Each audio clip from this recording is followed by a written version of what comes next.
This is our last episode of the month for our Thrive and Thrive series where we're talking about growing your email list. And today we're talking about how often you should release a new opt in. But if you missed any of those episodes, make sure you go back and listen to them.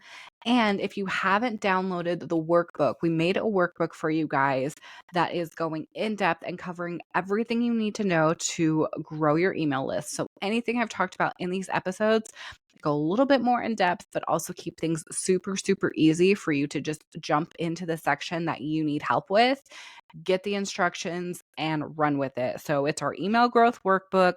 You can get it at thrivetogether.blog/email for free. Otherwise, just head to the link in the description below. We'll make sure that we have it there for you so you can quickly download it and get it right away.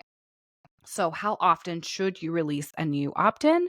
Well, first of all, what is an opt in? Let's cover that real quick. It is anything that somebody will put their email address in for in exchange for you sending them something. This could be a download, it could be Lightroom presets, it could be an email series, it could be a free class that you recorded on Zoom.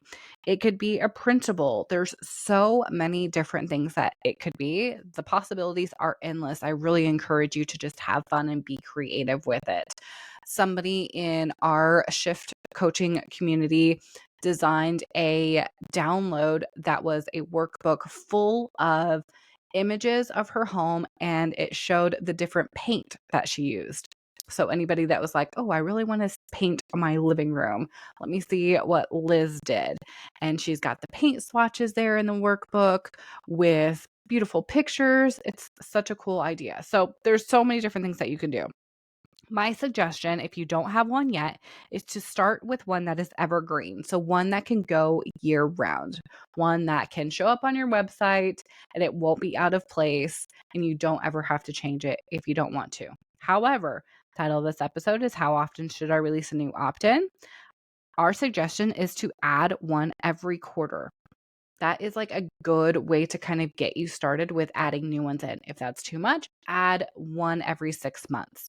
Something new and fresh to put out there on Pinterest, out on your website, in all the different places, just to increase the likelihood of your email list growing faster. So, if you add one quarterly, you can really pay attention to seasons and release them seasonally. And the thing that I just want to remind everybody of is remember to set up the landing page for these. Don't skip out on them because you really want to get these out on Pinterest. If you need more help with this, make sure you go back again and listen to the previous episodes because we talk in the second one about just how to get all of that set up the landing page, what it is, and why it's important. So, that is how often we suggest releasing a new one.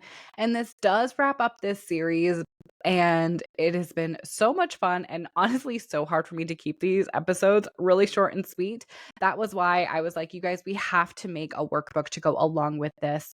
I want something that is very easy for somebody to jump in and be like, okay, cool, I've got my email list set up, but I really need help with the welcome sequence. What are the steps that I need to do there? What does Bree suggest? Or maybe I am getting started and I really don't know which email platform that I want to choose. We've got some pros and cons on every single one of the more popular ones there. Couldn't go through all of them. Oh my word, there's so many different email ones, but we give you some of the more popular ones. I give you the pros and cons of each of those.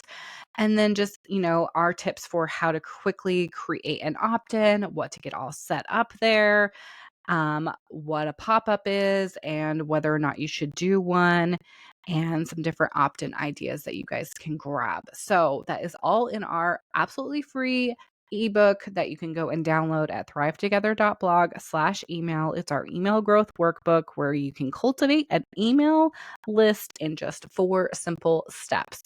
So make sure you go and download that. And make sure you join us over in our Thrive blogging community over on Facebook to keep us up to date with how email marketing is going for you. Because after these 4 episodes this month, I hope that it has inspired you to grow your list and really increase the opportunities for you to make money with your brand and to connect with your audience. All right. We'll see you guys back here next month for a brand new Thrive in 5 series. And as always, make sure you join us here on Thursdays for our full length episodes in just a couple days. I'll see you guys over there.